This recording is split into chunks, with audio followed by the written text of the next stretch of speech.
Sabemos que el Barranco del Pollo en Valencia no suele llevar agua, pero el martes 29 de octubre llegó a mover cerca de 2.300 metros cúbicos por segundos en algunos puntos.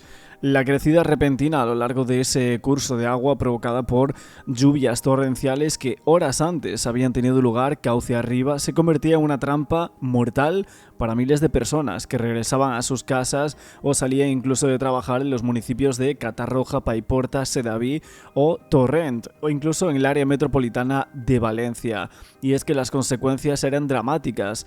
Y es que a esas horas, de sobra conocido, cerca de un centenar de fallecidos en los primeros momentos, decenas de desaparecidos y destrucción de viviendas e infraestructuras en todas esas poblaciones. Detrás de la tragedia evidentemente está el fenómeno meteorológico conocido como la depresión aislada en niveles altos, aunque en un término en desuso, ese gota fría, ¿no? Un fenómeno asociado a lluvias torrenciales del que la Agencia Estatal de Meteorología llevaba alertando ya una semana, y esto sí que hay que decirlo. Y aquí nos preguntamos, ¿qué falló para que los avisos por precipitaciones no provocasen una alerta generalizada ante la crecida de los barrancos? Otra pregunta más es ¿por qué los avisos masivos a la población llegaron tan tarde? Y es que parece que no hay respuestas definitivas ni un único culpable, pero vamos a narrar un poco toda la cronología de lo sucedido desde ese 29 hasta el día de hoy, más de una semana después. Los primeros pronósticos de la Agencia de Meteorología llegaron el miércoles 23, 6 días antes del desastre. Aunque es cierto que reconocía un nivel de incertidumbre alto, pero después llegaba una nota informativa y varios avisos especiales que señalaban la elevada probabilidad de fenómenos adversos a partir del lunes 28 en Murcia y también en la Comunidad Valenciana, que fue finalmente donde ocurrió todo esto. El mismo lunes se volvía a repetir el aviso, elevando los pronósticos de la cantidad de lluvia que podía caer, y así llegamos al propio día 29. Tony Martínez, periodista y experto en movilidad que vivía en Torrent y trabajaba en Valencia, decía: el martes tenía una cena de amigos en Torrent. Salgo de trabajar y a las 7 de la tarde iba a ir con un amigo en coche. Entonces me escribe el dueño del bar donde habíamos reservado la mesa porque le estaban diciendo que el barranco se estaba desbordando y que iba a cerrar e irse a su casa porque le estaba entrando mucha agua. 20 minutos después le llegó el aviso del puente de Picaña, un pueblo al lado de Torrent arrasado. Entonces ahí decidimos volver en transporte público y ya es cuando a las 8:12 me llega el mensaje del servicio de emergencias. Y así sería el primer aviso que se produjo a todos los móviles en esa localidad. Esto no se podía haber evitado, ¿vale? Pero las muertes humanas, las vidas humanas sí que se podían haber evitado. Porque si esto lo anuncian, aunque por muy tarde que hubiese sido el martes por la mañana, que salían toda la gente de las plantas bajas, esas muertes no se hubiesen perdido, ¿vale? Esto va a quien corresponda. Esto se podía haber avisado y esas muertes no se hubiesen perdido. La pregunta clave es ¿por qué tardaron tanto en avisar? Y es que a las 6:42 de la mañana del 29 de octubre la AEMET lanzaba un aviso naranja por fuertes lluvias en varias zonas de la provincia de Valencia. El aviso se actualizaba a las 7:37, elevando a nivel rojo en el interior norte de la provincia, donde la Dana descargaba ya con bastante intensidad. A las 9:48 de la mañana se lanzaba el aviso rojo a todo el litoral de Valencia y seguido 12 minutos más tarde de una alerta de nivel rojo emitida por emergencias de la Generalitat. A las 11:30 se desbordaba el barranco de Chiva, cuyas aguas confluían con las de otras ramblas y barrancos en el Pollo, también conocido como el barranco de Torrent. A las 12:20 el Centro de Coordinación de Emergencias emitía una alerta hidrológica para todos los municipios del Barranco del Pollo. Siguiendo con la información facilitada, se aconsejaba a los vecinos no acercarse al agua. Y es que a la 1 de la tarde ya el presidente de la Generalitat, Carlos Mazón, anunciaba que lo peor había pasado y que la intensidad de la Dana disminuiría en las horas siguientes. Pero los peores efectos de las precipitaciones en la parte alta de los cauces estaban todavía por llegar. A las 6:30 de la tarde, el Barranco del Pollo se desbordaba e inundaba los municipios de Torrent, Picaña, Paiporta, Benetússer, Sedaví, Massanassa y también Catarroja, que acumulaban entre esas localidades la mayoría de las víctimas. Y es que a las 8:12 es ahí cuando miles de personas ya tenían el agua al cuello. Es que recordamos que a las 6:30 ya se habían desbordado este barranco, que es ahí donde ahora está prácticamente todas las televisiones, periodistas, etcétera, pero el aviso no llega hasta casi 2 horas más tarde. Esa alerta masiva por SMS de la Generalitat pidiendo a la población de la provincia de Valencia que evitase salir de casa y que no hiciesen desplazamientos, cuando ya todo el mundo pues estaba o en su trabajo o en la escuela o había ido al cine incluso, ¿no? Porque mucha gente, había cientos de personas en el centro comercial de Bonaire, por ejemplo. Y es que en Valencia no había llovido en 2 días, en Torrent tampoco. Y Toni Martínez decía, no podíamos pensar que podía pasar eso por mucho que la AEMET avisase de que iba a llover en Chiva. La población no se pudo preparar. Las autoridades tenían que avisar de que el barranco se estaba llenando aguas arriba, de que podía desbordarse. Hablamos de fenómenos de una intensidad nunca vista por causa del cambio climático. Y es que además el barranco estaba muy seco y muy sucio, con lo que el agua bajó muy rápido y llenó de sedimentos y restos de otro tipo. Los daños, como digo, materiales son muy cuantiosos. En estos momentos aún no podemos calcular en qué cantidad, pero hoy creo que el dolor mayor está en la pérdida de las vidas humanas. Algunas noticias que van hablando de números de víctimas. No podemos ofrecer número de víctimas concreta en este momento. Es materialmente imposible para confirmarlo con total seguridad. Sabemos que las lluvias torrenciales asociadas a la Dana fueron un 12% más intensas y el doble de probables en un planeta con cambio climático que en uno con clima preindustrial, según el primer análisis de World Weather Attribution. Y es que más allá del caso en concreto, los expertos coinciden en que en un contexto de cambio climático, este tipo de fenómenos de lluvias intensas están pasando de ser poco habituales a ser cada vez más frecuentes e intensos. Su potencial de destrucción es muy alto, pero el daño que causan depende en gran medida de lo preparados que estemos para hacerles frente. Es decir, de la prevención y la adaptación a la nueva realidad climática. Y es que parece que aquí en Valencia no estábamos preparados. Hay que decir que sí, que la AEMET informó con tiempo, empezó con casi una semana de antelación de la probable llegada de fuertes lluvias, pero esos avisos naranja y rojos llegaron poco antes de que empezasen las lluvias fuertes. Además, esto no se tradujo en avisos sobre los riesgos de inundación en la parte baja de los cauces.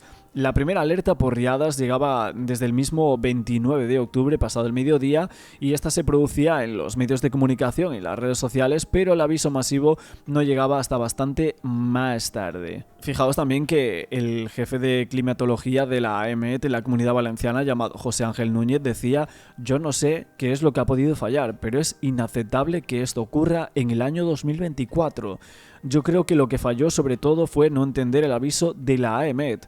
El gobierno valenciano no se lo tomó en serio. Tenía que haber avisado antes a la población en la ribera del barranco, cuando la Confederación Hidrográfica ya había dicho a mediodía de que venía una crecida fuerte. La gente seguía trabajando cuando empezó todo. Cuando mandan el mensaje, muchos estaban de camino a casa.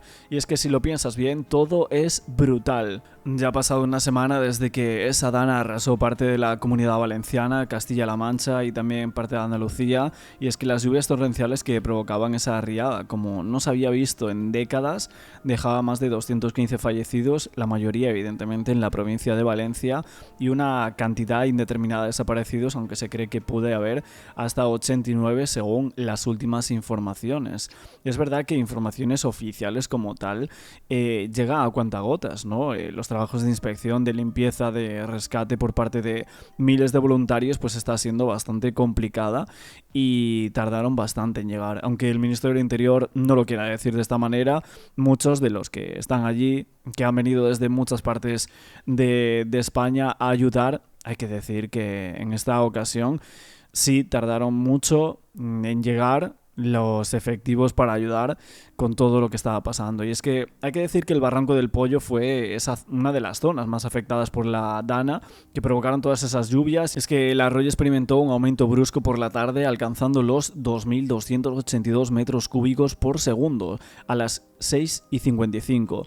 Estos datos fueron facilitados por ciertas confederaciones hidrográficas, y es que en ese momento la fuerza del agua venía reflejándose desde 2 horas antes y acababa por arrastrar los sistemas de medición. Calles, comercios y miles de viviendas quedaban devastadas por la virulencia del agua, esas desoladoras imágenes de la destrucción que habían convocado a gran cantidad de voluntarios y que progresivamente llegaban pues los cuerpos y las fuerzas de seguridad del Estado. Según el Centro de Coordinación Operativa Integrado, con datos hasta el 4 de noviembre, hace 2 días atrás, al menos 71 municipios habían visto afectados por el paso de la gota fría.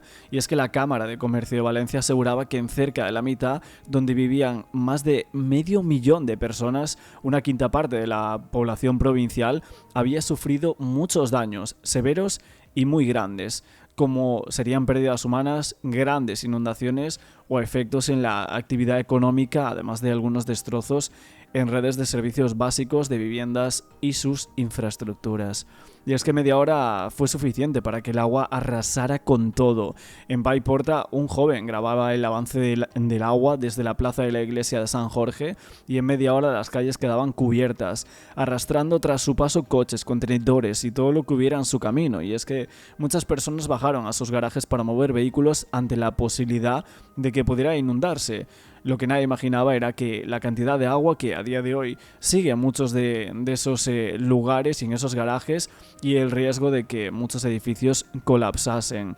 Me tranquiliza saber que todos los medios disponibles posibles están puestos a disposición de las autoridades y de los servicios de emergencia, todos los recursos de las comunidades autónomas, del Estado, de la UME, de las Fuerzas Armadas, servicios de emergencia, bomberos, en fin, todos están trabajando, y lo importante es eso, dejarles trabajar, dejarles ejercer lo que saben hacer bien, de forma coordinada, que no tengan ninguna limitación de medios, y también mantener a tantas personas que todavía pueden ser afectadas en alerta y tomando todas las precauciones y prudencias necesarias y posibles, y atendiendo a las autoridades a las recomendaciones que se vayan haciendo. Sabemos también que la Guardia Civil detuvo a 2 hombres por su participación el pasado domingo en los altercados durante la visita de los Reyes de España, y también el presidente del Gobierno y de la Generalitat Valenciana a los afectados por la Dana en Paiporta. Estuvieron por allí en la zona cero. Hay que decir que no fue una visita muy agradable, que digamos, ¿no? Muchas personas estaban por allí, querían de todas las maneras, obviamente, ir en contra del presidente del gobierno por todo lo que está sucediendo en sus casas, con su familia, etcétera. Y bueno, hay que decir que uno de los arrestados tiene 41 años de edad, es vecino de Albal, que estaba en una localidad a unos 5 kilómetros, si no me equivoco, de donde suceden los hechos. Y fue uno de las personas que estaba ayudando a los damnificados en las labores de limpieza.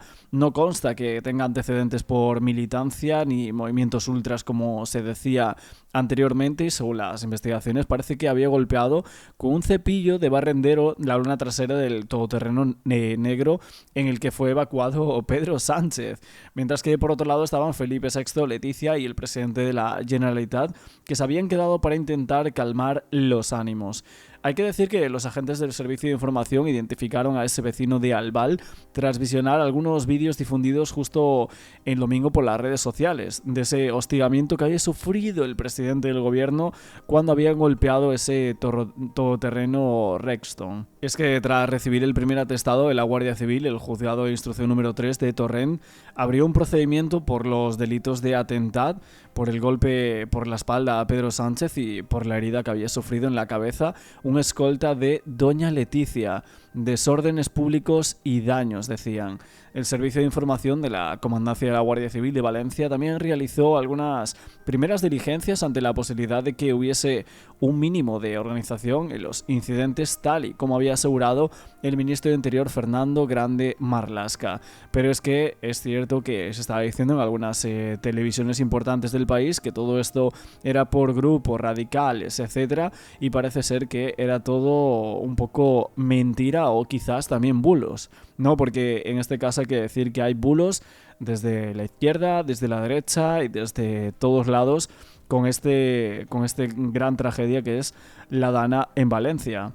También es cierto que todo el mundo ahora está queriendo ayudar, queriendo estar allí con todos los valencianos, pero también hay que decir que sí, que se agradece muchísimo la labor de los voluntarios, pero las autoridades advierten de que hay un caos y una desorganización muy grande que puede provocar incluso colapsos en diferentes municipios, y hay otros en los cuales parece que hay muy pocas personas. Por ejemplo, en Algemesí había mucha gente en las redes sociales, por ejemplo, en las últimas horas pidiendo que fuera gente a ayudar allí, porque prácticamente no había nadie en algunas calles, ¿no? Y todo está pues bastante terrible, ¿no?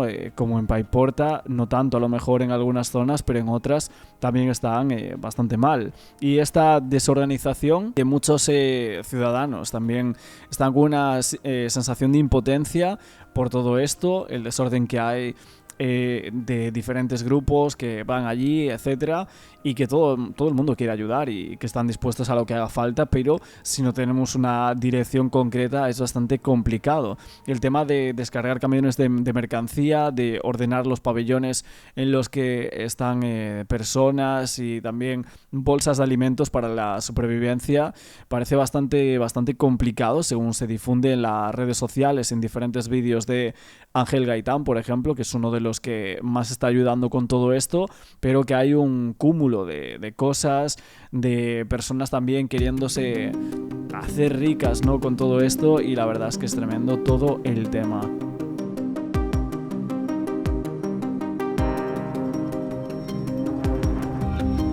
Mira, este es el camino al pontón, todavía no hemos llegado al pontón, mira cómo se ha desbordado todo el río y llega casi hasta Requena, hasta la gasolinera. ¡Vaya tela!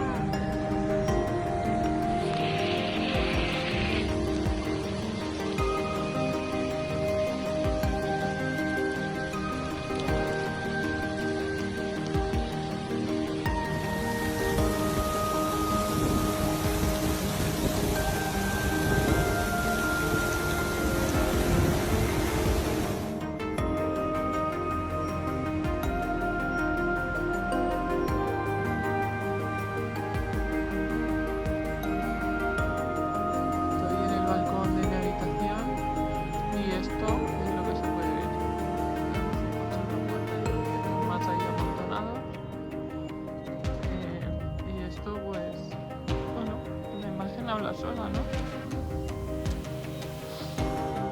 Y eso de abajo es mi garaje que está inundado. Bueno, la entrada del garaje está inundada hasta el techo. Y el coche está por ahí fuera. Mi marido lo ha buscado.